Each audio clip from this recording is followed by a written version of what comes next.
I'm all for people getting back to work whenever they possibly can, but this idea that we can incentivise people that cannot work and are just not able to work, then that is for the birds, quite frankly, and it is morally wrong. What we really should be doing is we should be trying to build a caring and compassionate society after 14 years of austerity and a cost of living crisis, which frankly is still raging on.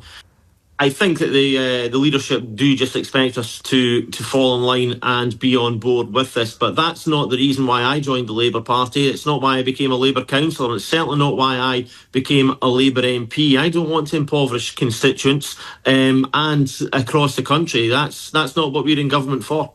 Only a couple of weeks ago, I was at the STUC Congress in Dundee. Trade unionists are not happy with the direction that the government's travelling on. I go to two CLPs. I've got two wonderful constituency Labour parties in my constituency.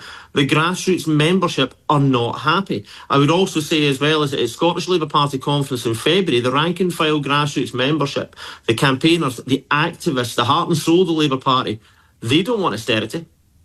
You sound, Brian, pretty unhappy with the direction of the government overall. Well, I think that's fair to say. I had a massive constituency issue in the Grangemouth refinery, which is now closed, which the government didn't do enough on. Although that wasn't a problem that we created, it was one that we inherited. But also, when I look at other things such as these planned welfare reforms and also cuts to the overseas development aid budget, that's not Labour Party values, in my opinion. This government will be judged on what every government is judged on, Lewis, and that is, do we improve people's living standards?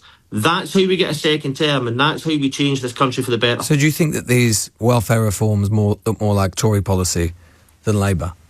Well, if we're going to cut £5 billion from the welfare budget, then that is definitely more aligned with Conservative Party ideology, I would like to think. These societal inequalities and the problems that we have, there are solutions out there that, frankly, I don't understand why the government won't entertain. Something that I've campaigned on in my time as an MP, and before that, was a 2% annual wealth tax on the very richest people in society.